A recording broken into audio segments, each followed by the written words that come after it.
to Gen Z Science. I'm Shania Jane, and today I'll be explaining the cabbage pH experiment. So first, I'll be explaining all the materials.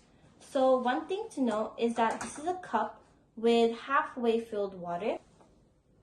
And then this is red cabbage. I already have it chopped out here.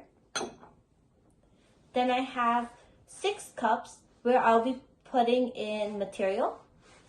And I have vinegar, dish soap, milk, water, and baking soda. So for this stuff, you could have any household items like detergent works as well. But for my experiment, I'll be using these household items. So now I'll be boiling my cabbage water. So first what I'll do is with the half-filled water that was in this pot, I'll be placing in my cabbage one by one so that it doesn't splash.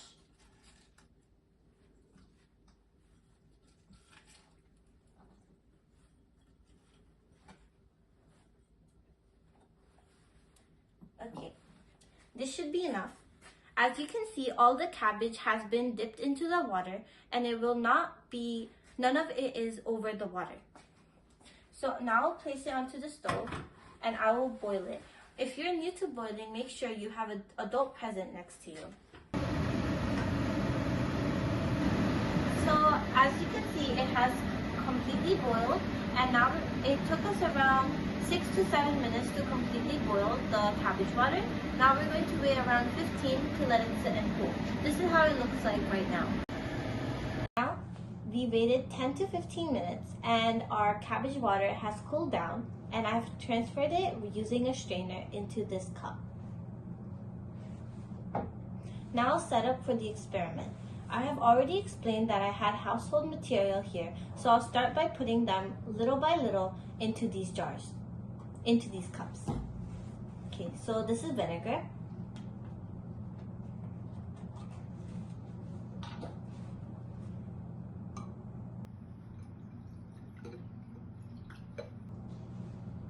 Okay.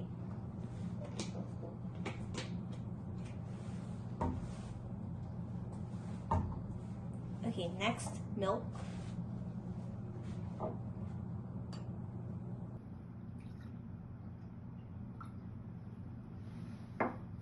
I'm trying to stay somewhat consistent with the amount I'm using, but it's okay if it's not completely consistent. Now I'll add water.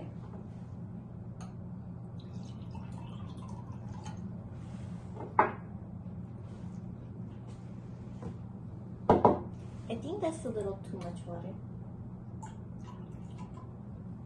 Okay. So for baking soda, obviously this is not liquid. So what I'll do is I'll mix baking soda with water to make it into a liquid consistency.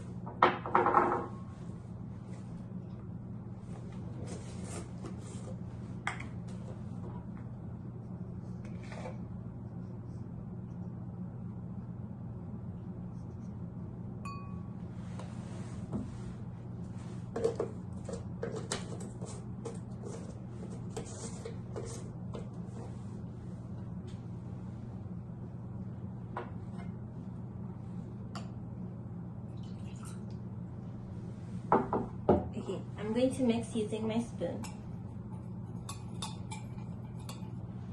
Okay, and lastly, I'll be adding dish soap.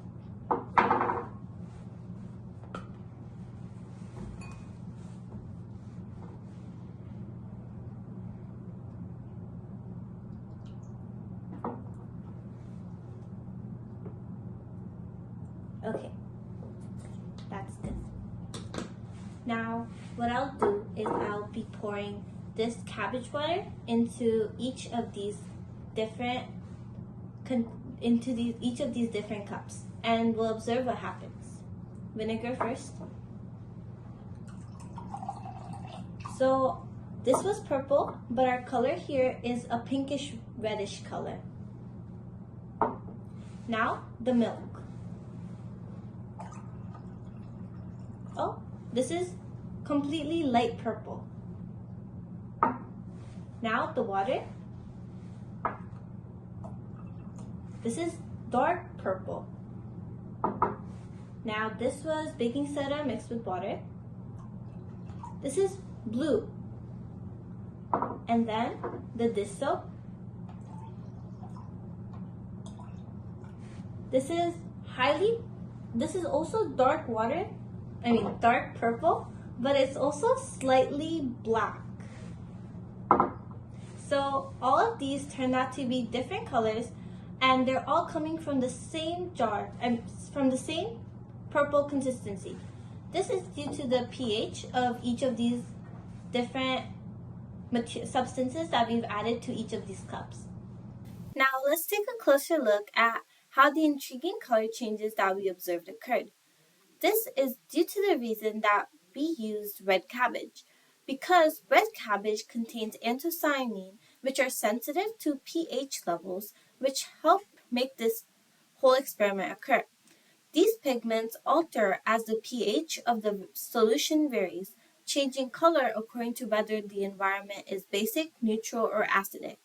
Well, what do I mean by basic, neutral, or acidic? This refers to the pH scale, which ranges from 0 to 14. This scale measures how acidic or basic a solution is. The pH of an acidic solution is less than 7.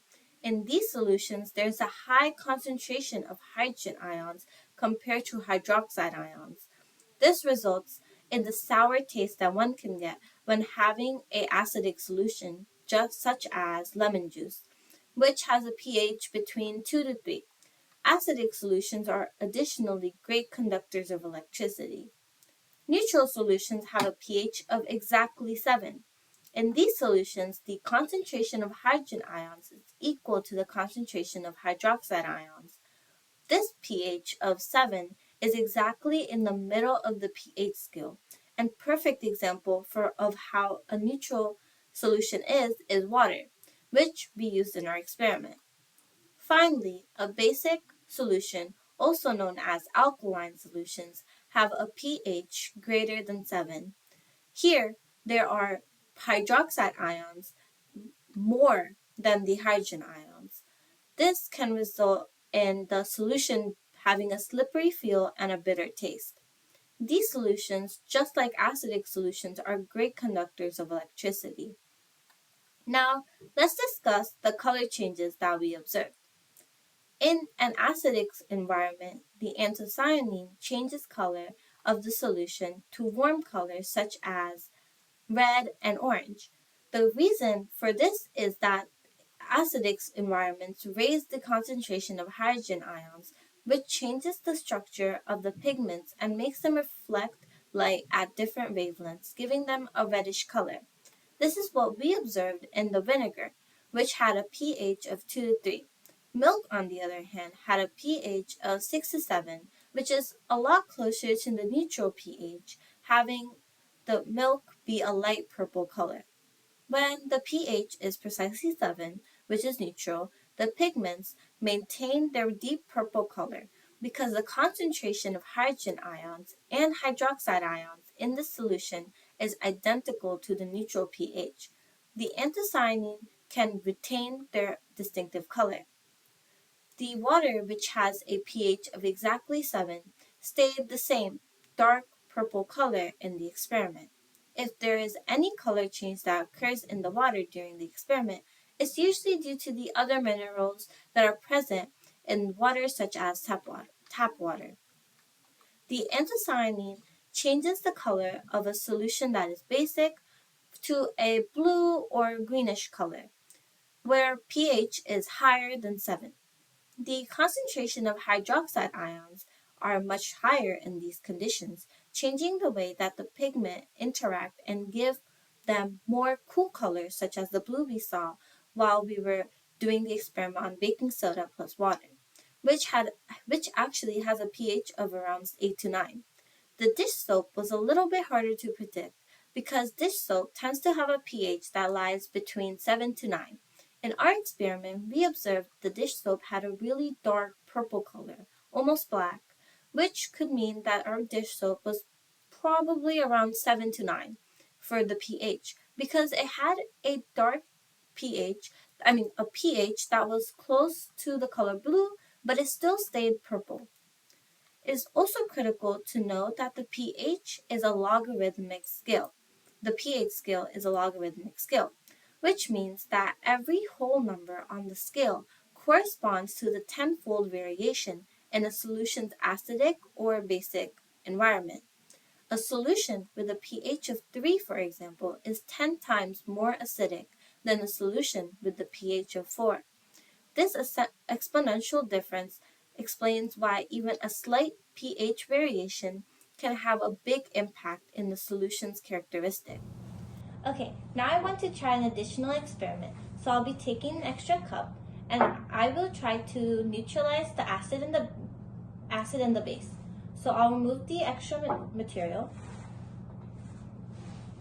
So in the end of neutralizing, I should get the same color, purple color that I got when I put it into a neutral pH, which was the water. So it should be around this purple color.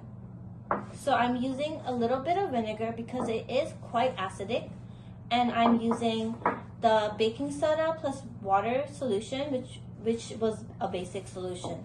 So first I'll add my acid.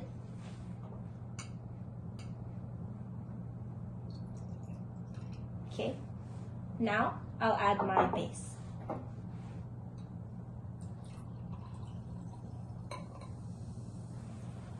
Okay, so as we can see, the color is quite clearly very close to the purple that we started with. Of course, it's still kind of slightly more close to the pink because vinegar is actually extremely acidic, but it is still quite close because we used a little bit of vinegar and a lot more of the base.